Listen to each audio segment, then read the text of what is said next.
द्वारिकाधीश की समस्त देशवासियों को पवित्र भूमि, तपोभूमि, कर्मभूमि, जन्मभूमि, देवभूमि उत्तर प्रदेश से विनोद दुबे का राधे राधे, जय जय श्री कृष्ण।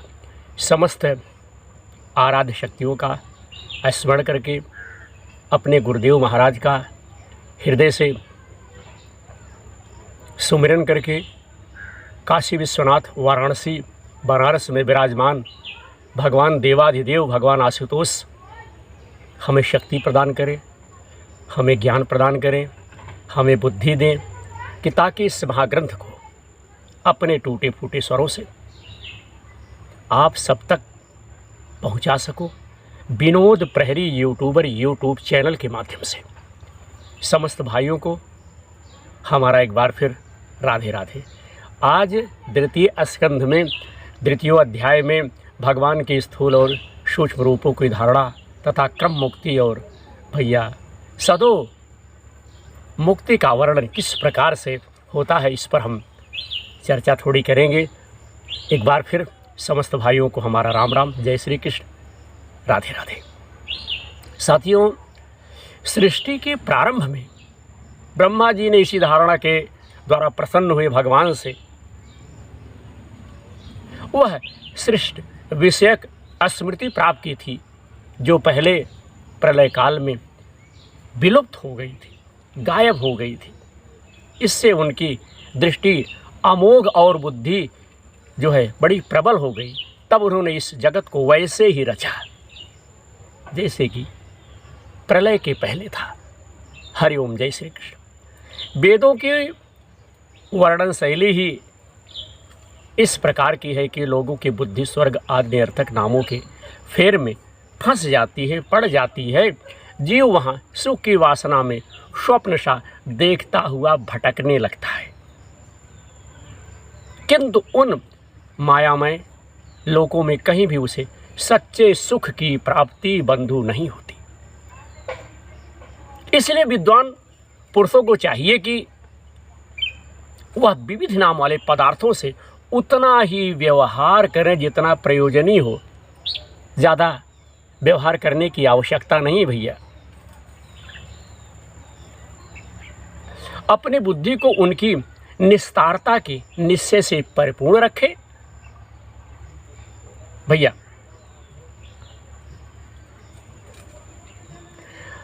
और एक क्षण के लिए भी असावधान निर्भीक ना हो।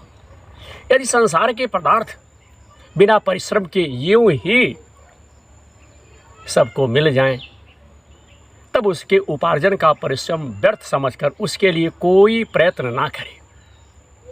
अगर सारी चीज़ें बंधु आराम से मिल जाए तो काहे को लोग प्रयत्न करें, प्रयास करें, कोशिश करें न। जो चीज़ नहीं मिलती तब लोग क्या करते, तभी उसे खोजना शुरू करते, तभी उसे प्राप्त करने के लिए भैया प्रयास करते हैं। जब भुजाएं अनेकों भगवान की कृपा से स्वयं ही मिली हुई हैं, तब तकियों की क्या आवश्यकता। हा? जब अंजलि से, अजूरी से काम चल सकता है, तब बहुत से बर्तन, चम्मच, कटोरी, जब आपके पास अंजलि है, अंगुली है, तो तमाम बर्तन, तमाम पात्र को बटोरने की क्या आवश्यकता है। पहनने को क्या, रास्तों में चिथड़े नहीं हैं। भूख लगने पर दूसरों के लिए ही शरीर धारण करने वाले वृक्ष या फल फूल की भिक्षा नहीं देते भैया। जल चाहने वाले के लिए नदियां क्या बिल्कुल सूख गई है। रहने के लिए क्या पहाड़ों की गुफाएं अब बंद हो गई हैं, चालू हैं। अरे भाई, सब ना सही, क्या भगवान भी अपने शरणागतों की रक्षा नहीं करते? करते हैं। ऐसी स्थिति में बुद्धिमान लोग भी धन के नशे में चूर, घमंडी धनियों की चापलूसी क्यों करते हैं? इस प्रकार की तरह तरह की धारणाएं बंधु है। और साथ ही साथ इस प्रकार विरक्त हो जाने पर अपने हृदय में नित्य विराजमान स्वतः सिद्ध आत्मा स्वरूप परम प्रियतम परम सत्य जो अनंत भगवान है, बड़े प्रेम और आनंद से दृढ़ निश्चय करके उन्हीं का भजन करें, क्योंकि उनके भजन से जन्म मृत्यु के चक्र में डालने वाले अज्ञान नाश हो जाते, समाप्त हो जाते, खत्म हो जाते। भैया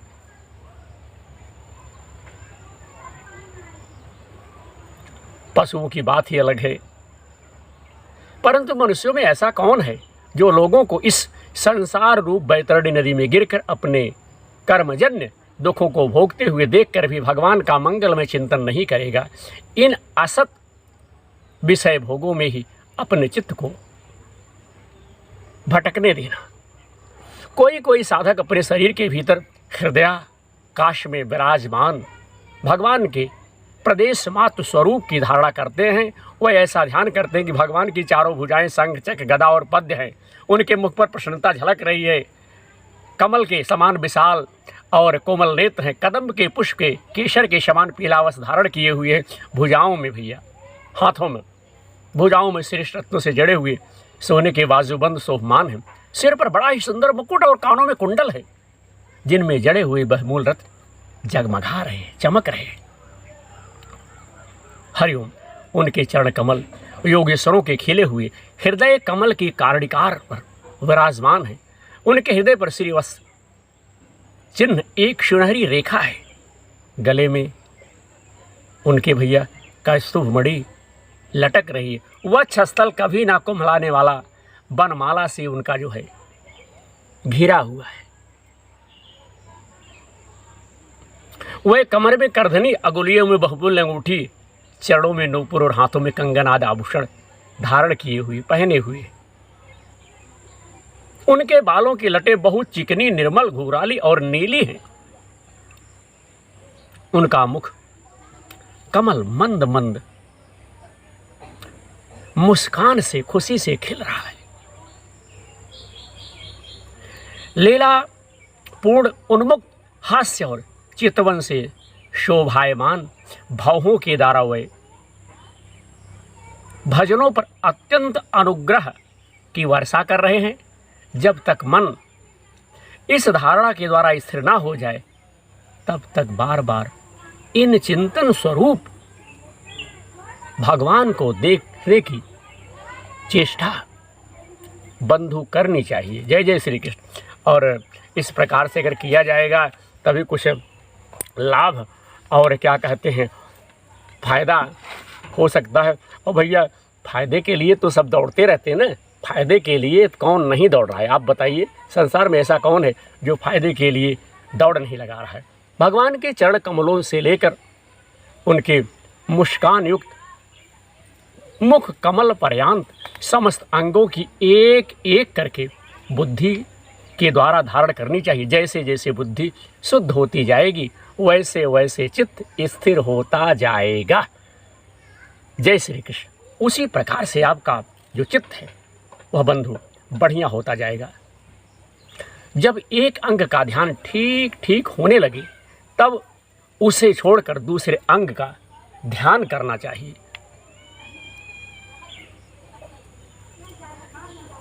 ये विश्वेश्वर भगवान दृश्य नहीं, दृष्टा है। सगुण निर्गुण सब कुछ इन्हीं का स्वरूप है। जब तक इनमें अनन्य प्रेममय भक्ति योग ना हो जाए, तब तक साधक को नित्य अपने कर्मों के साथ एकाग्रता से भगवान के ऊपर युक्त स्थूल का चिंतन जो है करते रहना चाहिए। हे परीक्षित, जब योगी पुरुष मनुष्य लोक को छोड़ना चाहे, तब देश और काल में मन को ना लगाए। अरे सुखपूर्वक स्थिर आसन से बैठकर प्राणों को जीतकर मन से इंद्रियों का संयम करें। तदंतर अपनी निर्मल बुद्धि से मन को नियमित करके मन के साथ बुद्धि को क्षेत्र में और क्षेत्रज्ञ को अंतरात्मा में लीन कर दे। फिर अंतरात्मा को परमात्मा में लीन करके धीर पुरुष उस परम शांति में अवस्था में स्थिर हो जाए। जय श्री कृष्ण। फिर उसके लिए कोई कर्तव्य शेष नहीं रहता, बाकी नहीं रहता भैया। जय जय श्री कृष्ण। अरे इस अवस्था में सत्वगुण भी नहीं है, फिर रजोगुण और तमोगुण की तो बात ही क्या है। अहंकार, महतत्व और प्रकृति का भी वहाँ अस्तित्व नहीं है। उस स्थिति में जब देवताओं के नियम काल की भी दाल नहीं गलती, तब देवता और उनके अधीन रहने वाले प्राणी तो रह ही कैसे सकते हैं। योगी लोग यह नहीं इस प्रकार परमात्मा से भिन्न भिन्न पदार्थों का त्याग करना चाहते हैं और शरीर तथा उसके संबंधी पदार्थों में आत्मबुद्धि का त्याग करके हृदय के द्वारा पद पद पर भगवान के जिस परम पूज्य स्वरूप का आलिंगन करते हुए अनन्य प्रेम से परिपूर्ण रहते हैं, वही भगवान विष्णु का परम पद है। इस विषय में समस्त शास्त्रों की सम्मति है। जय जय श्री कृष्ण। भैया ज्ञान दृष्टि के बल से जिसके चित्त की वासना नष्ट हो गई है, खत्म हो गई है, उस ब्रह्मनिष्ठा योगी को इस प्रकार अपने शरीर का परित्याग जो है करना चाहिए बंधु। पहले एड़ी से अपनी गुदा को दबाकर स्थिर हो जाए और तब बिना घबराहट के प्राणवायु को चक्र भेदन की रीति से ऊपर ले जाएं। मनस्वी योगी को चाहिए कि नाभि चक्र मणिपूरक भी स्थित वायु को हृदय चक्र अनाहत में वहाँ से उदान वायु के द्वारा वक्षा स्थल के ऊपर विशुद्ध चक्र से फिर उस वायु को धीरे धीरे तालमूल में विशुद्ध चक्र के अग्रभाग में चढ़ा दे। हरिओम। और भैया तदांतर 2 आँखों, 2 कान, 2 नासा छिद्र और मुख, इन 7 छिद्रों को रोककर उस तालमूल में स्थित वायु को भावों के द्वारा आज्ञा चक्र में ले जाए भैया। यदि किसी लोक में जाने की इच्छा ना हो तो आधी घड़ी तक उस वायु का वहीं रोककर स्थिर लक्ष्य के साथ उसे सहस्त्रोसार में ले जाकर परमात्मा में स्थित हो जाए। इसके बाद ब्रह्मरंध्र का भेदन करके शरीर इंद्रियों को क्या करे बंधु, छोड़ दे। जय जय श्री कृष्ण। छोड़ दे। हे परीक्षित, यदि योगी की इच्छा हो कि मैं ब्रह्मलोक में जाऊं, 8 सिद्धियां प्राप्त करके आकाशचारी सिद्धों के साथ विहार करूं अथवा त्रिगुणमय ब्रह्मांड के किसी भी प्रदेश में विचरण करूं, तो उसे मन और इंद्रियों को साथ ही लेकर शरीर से निकल जाना चाहिए। योगियों का शरीर वायु की भांति सूक्ष्म होता है। उपासना, तपस्या, योग और ज्ञान का सेवन करने वाले योगियों को त्रैलोकी के बाहर और भीतर सर्वत्र स्वच्छ रूप से, आनंद रूप से विचरण करने का अधिकार होता है। केवल कर्मों के द्वारा इस प्रकार के बेरोक टोक विचरना नहीं हो सकता। हे परीक्षित, योगी ज्योतिर्मय मार्ग द्वारा जब ब्रह्मलोक के लिए प्रस्थान करते हैं, जाते हैं, तब पहले वह आकाश मार्ग से अग्निलोक में जाता है। वहाँ उसके बचे खुचे मल भी जल जाते हैं। इसके बाद वह वहाँ से ऊपर भगवान श्री हरि के शिशुमार नामक ज्योतिर्मय चक्र पर साथियों पहुँचता है। तब कहीं जाकर के चक्र पर पहुँचता है। इस प्रकार से हरिओम नारायण। भगवान विष्णु का यह शिशुमार चक्र विश्व ब्रह्मांड के भ्रमण का केंद्र है। उसका अतिक्रमण करके अत्यंत सूक्ष्म और निर्मल शरीर से वह अकेला ही भैया अकेला आदमी महलोक में जाता है। वह लोक ब्रह्मवेताओं के द्वारा भी वंदित है और उसमें कल्प पर्यंत जीवित रहने वाले देवता विहार करते हैं। फिर जब प्रलय का समय आता है, तब नीचे के लोगों को शेष के मुख से निकली हुई आग के द्वारा भस्म देख वह ब्रह्मलोक में जब चला जाता है, तो जिस ब्रह्मलोक में बड़े बड़े सिद्धेश्वर विमानों पर निवास करते हैं, उस ब्रह्मलोक की आयु ब्रह्मा की आयु के समान ही 2